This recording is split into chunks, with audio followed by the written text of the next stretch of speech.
baktı yavrum, baktı gözüm, min sualla dinli sazım. Bu ne kardır, bu ne boran, doğrudan mı bozalıram, doğrudan mı bozalıram, doğrudan mı bozalıram, doğrudan mı bozalıram.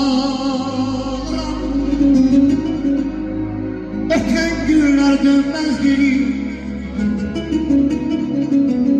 ne tez açtık zirveleri eşe. İndi budur pilleri, men eniram aram aram, doğrudan mı kozalıram, doğrudan mı kozalıram, doğrudan mı kozalıram, doğrudan mı kozalıram. Toplasak da min bir çiçeği, arzu büyük, ömür göbeği. Geri dönen gemiler tek, sahillere yanalıram, doğrudan mı kozalıram, doğrudan mı kozalıram, doğrudan mı kozalıram, doğrudan mı kozalıram. Öten günler dönmez geri, ne tez açtık zirveleri, indi budur pilleri, men eniram aram aram, doğrudan mı kozalıram, doğrudan mı kozalıram,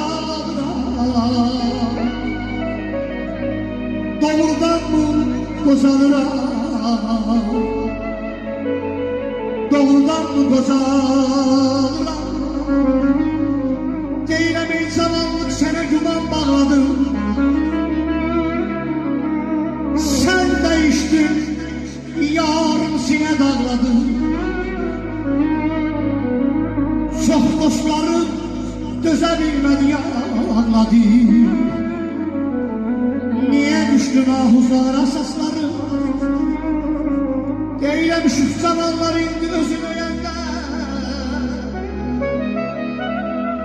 qəlbinə dəyməsin qoza deyəndə. Axıb tökülürsən daraq deyəndə,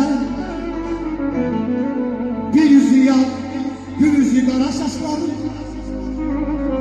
Deyirəm zamanlı aləmi nəzər verdi,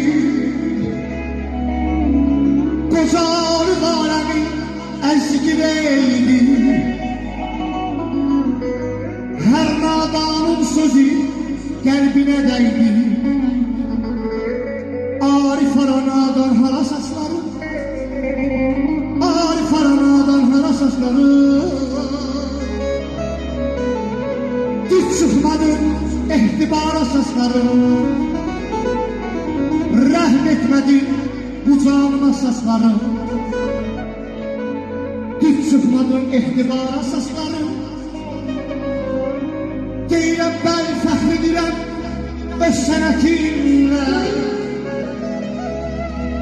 neçə könülləri ben nasıyam mən. Sazımla, sözümlə, hikayətimlə, hikmətli bir elimin aynasıyam mən. Deyirəm qəlbimdən bir zikreylərə, her kəlmə dərdini fikreylərəm. Bugünkü günümə şükreylərəm. Ne şeyhim, ne babım yanasıyam ben. Deyirəm kamanlarım Zərdürdən seçərəm. Allah rəhmət eləsin. Bizim Azərbaycanımızın böyük sənətkarı Kamandar müəllim. Bir alqışlayalım, Allah o ruhu şad eləsin. Eyləm kamandaram, zərdürdən seçərəm. Dost yolunda cismi candan keçərəm. Gəlmişəm dünyaya bir gün köçərəm. Ölümüz gördün dostu. Heyif bu dünyanın fənasıyam mən. Geyrəm kamandaram, saldım telli sazımı. Şönüller dinlədim xoş avazını. Eller dedim, eller çəkdi nazımı. Bu güzellik məhəbbətdən danışma. Salır aləmi